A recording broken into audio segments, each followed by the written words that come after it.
Hammaga assalomu alaykum. Bugun sizlar bilan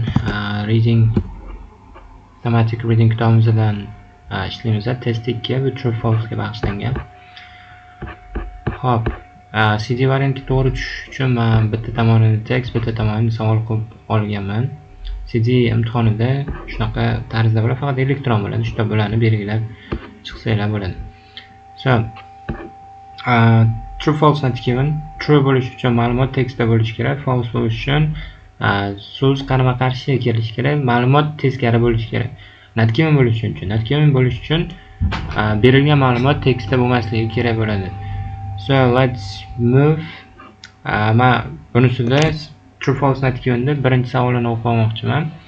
40 years ago there were fewer. 40 yil oldin debdi. Kamroq bo'lgan ekan butterflies, kapalaklar degani, kapalaklar kamroq bo'lgan ekan Britaniyada than at present, hozirgidan ko'ra. Tekstga qaytamiz, bitta abzasni o'qib savollarga qarab ketamiz. So according to the conservationists, himoya qiluvchilarga qarasak, population of around 2/3 of butterfly species have declined in Britain over the past 40 years. Oxirgi 40 yilda debdi butterfly kapalaklarni 30% kamayibdi. 30%dan kamayibdi. Population of around 2/3 of butterfly 30% ga kamaygan ekan 40 yil ichida, oxirgi 40 yilda. Birinchi savolga javobi keldi o'zi. 40 years ago there were fewer butterflies. Endi sizlarda savol bo'lishi kerak, shunda kamayib kelibdi, mana have declined debdi. Bu joyda have declined. Have declined degani o'tmishda boshlanib hozirgacha kamayib kelibdi degan ma'noda keladi. Bu present perfectda olingan. Va oxirgi 40 years deb aytibdi. Shunda 40 yil oldin ko'proq kapalaklar bo'lgan. Mana aytayotgan 40 years ago there were fewer. Fewer degani kam degani. Kamroq bo'lgan ekan Britaniyada kapalaklar. Britaniya o'zida kelgan. Hop, bizda savolimiz hozir teskari keldi. Teskari kelganligi uchun sizlar olishinglar kerak false. False olsanglar o'shanda to'g'ri keladi. So, the first one is false. Birinchisiga false ekan. Chunki kapalaklar bu paytda ko'p bo'lgan. Bizda savolda nima deb? Savolda kamroq bo'lgan deb aytib, shuning uchun false javobimiz bo'ldi. False. Ikkinchisiga qaraymiz. Ikkinchi savolimizda caterpillars are eaten by a number of different predators. Boshqa yirtqichlar tomonidan kapalaklar yeyilgan ekan. Let's move. If this trend continues, agar mana shu trend davom etsa, it might have unpredictable knock-on effect. Kuchli ta'siri bo'lishi mumkin ekan for other species in the ecosystem. Ekosistemadagi boshqa hayvonlarga.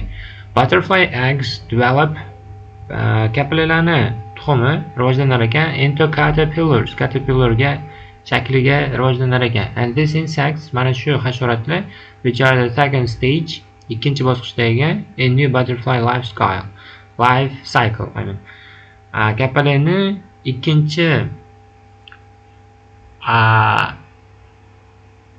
bosqichida bo'lar ekan. Shu kapalaklarni yashash davomiyligining ikkinchi bosqichidagi kapalaklar caterpillars deb nomlanar ekan va consume vast quantities of plant material. Consume iste'mol qilar ekan ko'p miqdorda plant material deganda, ya'ni o'simliklarni ko'p miqdorda iste'mol qilar ekan. And in turn act as prey. Act as prey. O'lja sifatida o'zini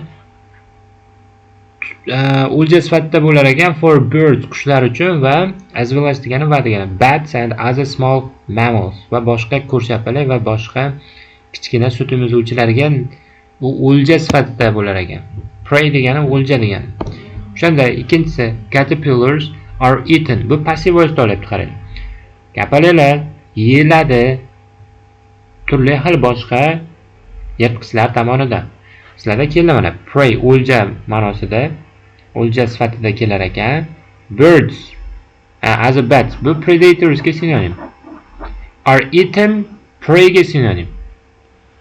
Bizda javob true bo'ladi. 2 ga true. 2 ga true. 3 ga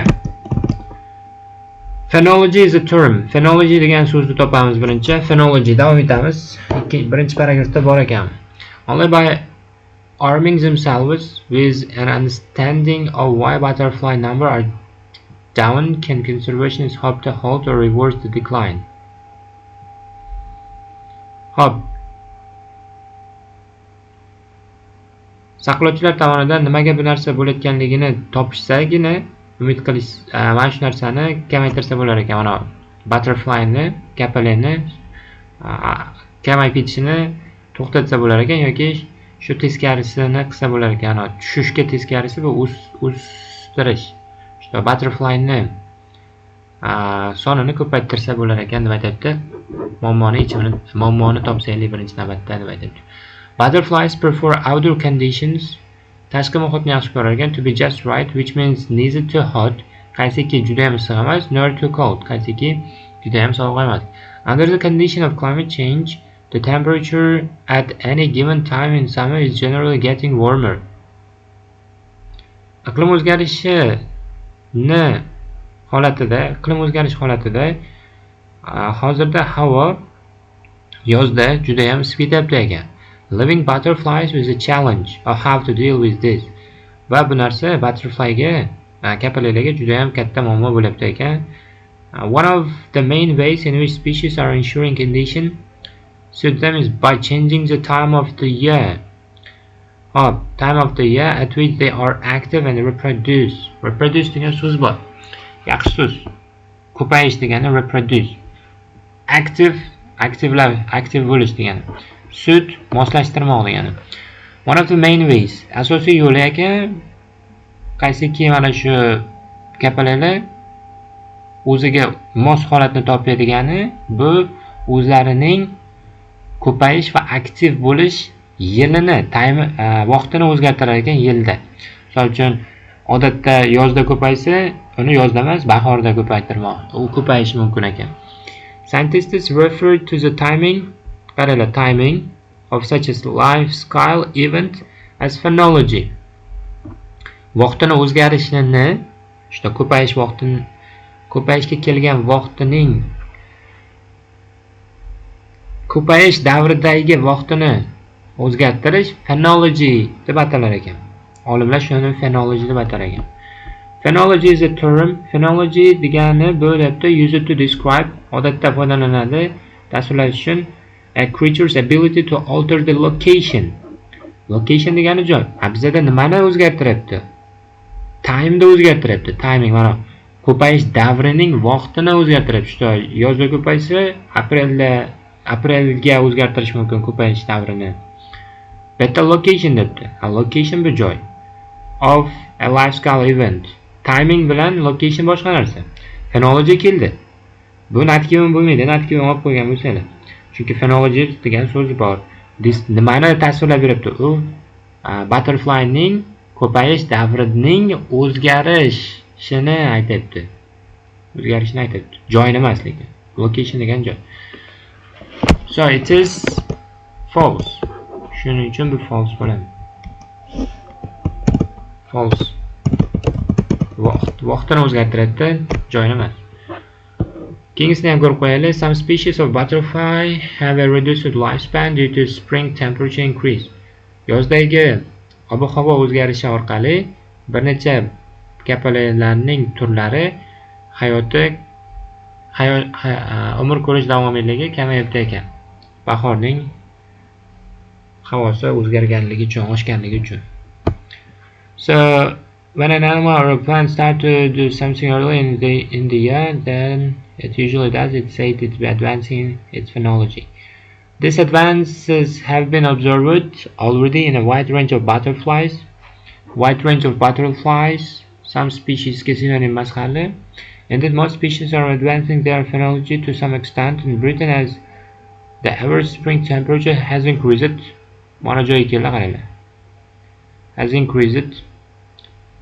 spring temperature increases. Some species of butterfly have reduced its lifespan. Hayot ko'rish davomiyligi kamayganmi? Shuni topishimiz kerak birinchi navbatda. By roughly 0.0 over the past 20 years, species have advanced by between 3 days and a week on average. to keep in line with cooler temperature. Is this a sign that butterflies are well equipped to cope with the climate change and readily adjust to a new temperature? Or are these populations under stress or being dragged along with unwillingly by unnatural fast changes? Lifespan'ga hali sinonim kelmadi. Hop. Natga bo'lsa kerak-da. Lifespan degan narsa kelmayapti, qaranglar. Reduced lifespan degan narsa yo'q.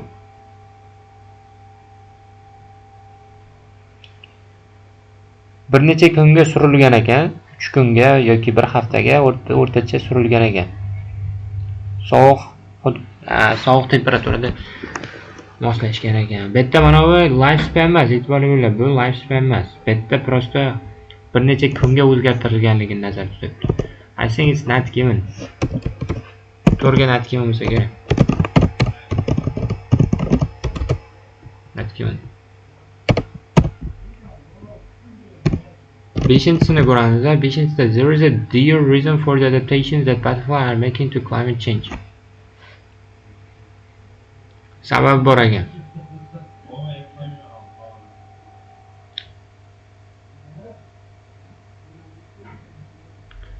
That butterflies are making to a climate change.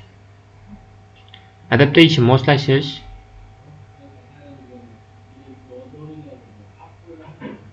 Hop, savollarning ichida ketgan adashmasam, the data used in the study was taken from the work of amateur butterfly watchers. O'zi mana first the researchers pulled together data from millions of records. Bu 6nikida, 6niki ketyapti o'sha pastda. Savolda ichida mana shu she'rdan boshlab shu yergacha 5 tiki bor, qaranglar. Is this a sign that butterflies are well equipped to cope with climate change? Savol berilyapti. Bu narsa anglatadimi shu kapalaylar climate change ga moslashganligini and readily adjust to new temperatures va ular o'zini o'zgartirishyapti ekan, yangi haroratlarga o'zgartiryaptimi, shuni anglatadimi deb savol berib turibdi. Or this population under stress yoki kapalaylar stressdami, being dragged along unwilling by unnatural fast changes. Tabiiy unnaturally fast changes. So there is a clear reason for adaptation that butterflies are making to a climate change. The reason, the answer is still unknown. Mana joyi bor, qaranglar. The answer is still unknown. Javob aniq emas ekan. There is a clear reason. Sabab bor ekan debdi. Aniq sababi bor for the adaptation. Moslashishiga kapalaylarni are making to a climate change. But a new study is seeking to answer this question. Mana shu joydan kelishilar kerak. The answer is still unknown, but a new study is seeking. Javob aniq emas ekanda. The reason bor.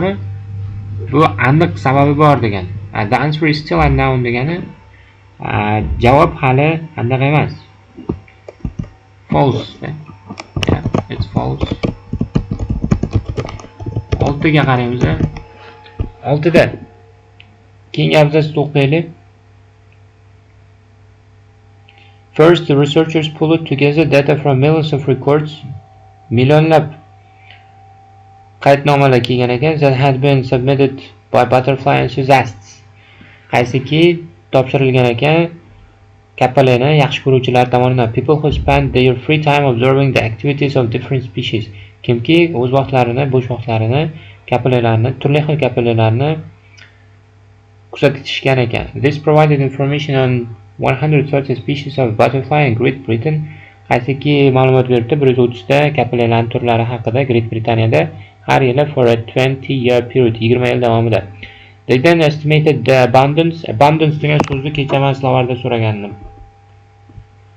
Then they estimated the abundance va ular taxmin qilishibdi ko'pligini and distribution of each species va taqsimotini ko'rsatibdi, taxmin qilishibdi har bitta kapalay turini across this time, mana shu vaqt davomiyligida. Along with how far north in the country they had moved, va qanchalik darajada ular shimolga qarab ketganligini taxmin qilishibdi. The data also crucially degani muhim degani Va ma'lumot juda ham muhim ekan. Allowed researchers tadqiqotchilarga ruxsat beribdi, yo'l ochib beribdi to estimate subtle changes.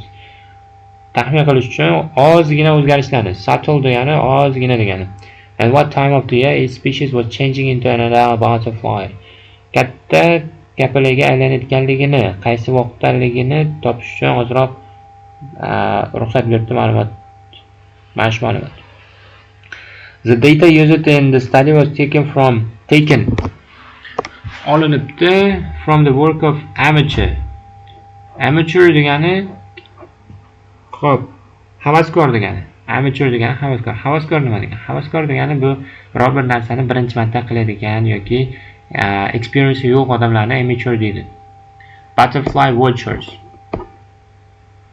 Hop, the data was taken from. Mana data kelgan. Pulled together degani taken. The research pulled together data from millions of records that had been submitted. Qaysiki topshirilganiga butterfly enthusiast. Butterfly enthusiast bo'ladi amateur butterfly watchers. Enthusiast degani bu prosta yaxshi ko'radigan odamlarni aytishadi. That's why it's true. Malagasi yo'q, enthusiastlarni malagasi bo'lmaydi. Enthusiast degani ishtiyoqmandlari degani. Amateur havaskor degani. Mana shu ma'lumotlar havaskorlar tomonidan olingan ekan. That's why it's true. Hop. And that's all. It was the end. Before stopping the recording, I need to check the answers. 22 testimiz birinchisiga false ekan, birinchisiga false, ikkinchisiga true, uchinchisiga false, 4 ga not given, 5 ga false, 6 ga true. To'g'ri. Bitta joy, qaysi joyi qiyinroq edi? Qiyin qismi bu 5-inchisi qiyinroq edi, chunki mana savollarni ichidan olib oxirida javobini berib qo'ygan ekan. The answer is still unknown. So have a nice day. Hammaga rahmat. Sog' bo'linglar.